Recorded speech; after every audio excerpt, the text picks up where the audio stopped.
Android Authority, what's going on? My name is Kevin, the Tech Ninja, and today I'm reviewing the Galaxy A5. Now guys that live stateside, I know what you're thinking. I don't care, this phone's not coming over here.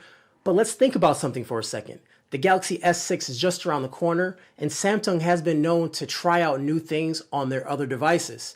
So the way that this is made using aluminum versus plastic, and also the way TouchWiz is running on the system. Make sure you check out the review anyways, so you can see what the S6 may have in store for you. I'm Kevin the Tech Ninja. Welcome to my dojo. It seems that the #1 complaint about Samsung's design is their use of plastic. Samsung's Galaxy line was created to be the flagship device to have, but for some, the use of plastic made it feel, well, pretty cheap. Enter the Galaxy A5, light, sleek, and aluminum. The moment you put it in your hand, you instantly get that feel of premium that Samsung has been searching for. Although it's mostly aluminum, the A5 is really light, only weighs 4.34 ounces. On the front, you'll find the classic Samsung layout with front-facing camera and LEDs on the top speaker grille. At the bottom chin, the back and multitasking capacitive buttons are flanking the home button. Samsung likes this layout and they're sticking with their guns on this one. On the back, you have the 13 megapixel shooter, which is located towards the middle, and the camera is accompanied by the LED flash and also the speaker grille. The speaker grille is in an awkward location. It often gets covered up when holding your device in landscape. This location also makes the sound lack depth and sense of direction. Speaker calls sound fine, but when listening to music or gaming, that's when you can really hear the disadvantages of only having one speaker in that location. A great example is when listening to music that uses left and right channels independently, you are stuck hearing both channels coming out the same spot, which can dramatically change the sound of a song. On the right bezel, you have the power button and also 2 SIM card slots. Left side is the volume rocker, and at the bottom, you see the charging port and also headphone jack. The screen size is 5 inches, which gives it a screen to body ratio of 71%. This Super AMOLED LED screen's PPI is 294. The resolution is 720p. Colors pop off well with this display with very high saturation levels. Even if the color temperature is a bit too vivid for you, you can easily adjust this in the display options within the settings. And what I mean by vivid is that a lot of the colors has an additional punch to it. It's a color style that Samsung has adopted and matured over the years and is working pretty well for them. The engine that makes this whole operation run is the Snapdragon 410. It's a 64-bit quad-core processor that runs at 1.2 GHz. The GPU pairing is the Adreno 306 and 2 GB of RAM. It does have a micro SD card slot that you can expand up to 64 GB if 16 GB on board isn't enough for you. And as I mentioned before, it does have dual SIM card slots, so for people that travel internationally often, this is a huge bonus for them. And get used to these specs. Most mid-level devices will be running this chipset in the foreseeable future.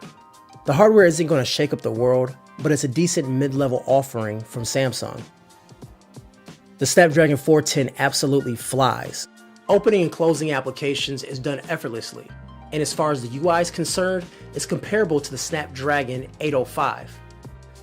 In 2015, handling the UI is a pretty simple task for these phones to do, so it isn't really a big surprise. I know a lot of people like to mention the TouchWiz lag, but on this device, I'm not seeing it. TouchWiz appears to be more watered down and not so much in your face. But more on this in the software section. When it comes to gaming, the 410 and Adreno 306 combines to give you a decent gaming device. Most games run with little lag. Even switching between games and back to your home screen is quick. The phone's performance is just solid. The 64-bit architecture is here and it's running well. But we won't see 64-bit really shine until we see the phones with 4 GB of RAM. For the full benchmark scores, make sure you check out the written companion piece linked down below. Out of the box, it is running 4.4.4 KitKat. And as you know, it's running TouchWiz, which is a highly modified skin on top of Android. For better or worse, TouchWiz is most people's introduction into Android, and it does a great job at getting you acclimated. But for purists like me, or maybe you'd rather have a more vanilla version of Android, or at least an option to switch from TouchWiz to that.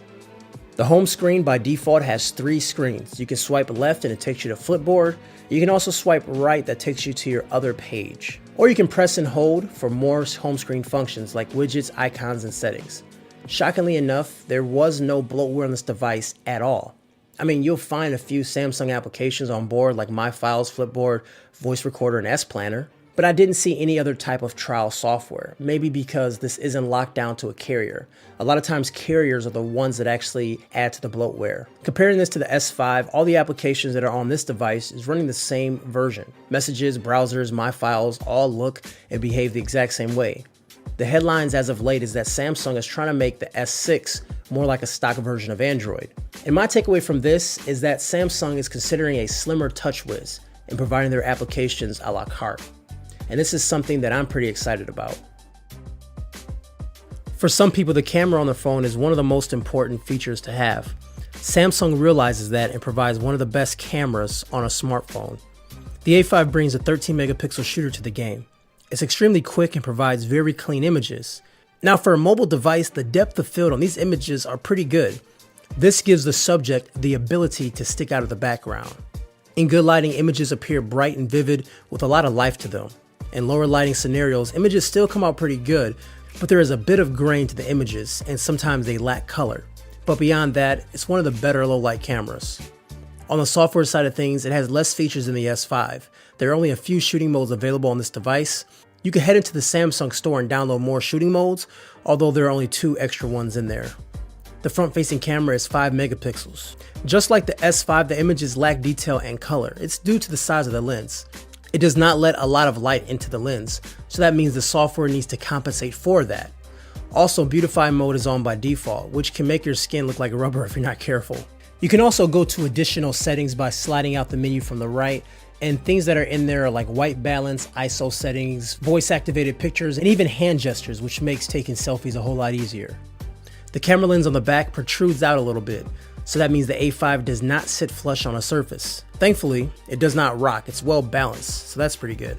Although this camera is only 13 megapixels, it feels just like the S5's 16 megapixels, just with less shooting modes. Images are on par with each other, and the shutter speed is just as fast. My parting shots with this device is pretty simple. It's another good Samsung device. It's mid-range, but it's running the newer Snapdragon 410 64-bit processor. It's a watered-down version of TouchWiz from the past, so the device is pretty quick. And it comes with tons of free space. Camera takes quick shots, and for the most part, the images are pretty good. If you don't need top-end specs and a high-resolution screen, and if the price is right, you should really consider this phone. And there you have it, guys. That was the review for my Galaxy A5. Now, before you go, make sure you check out the written companion piece down below because I can go into a little bit more detail than I can in just a small video. As always, guys, my name is Kevin the Tech Ninja. Make sure you like this video and subscribe to Android Authority for more great videos and giveaways because we are your source for all things Android. Take care, guys.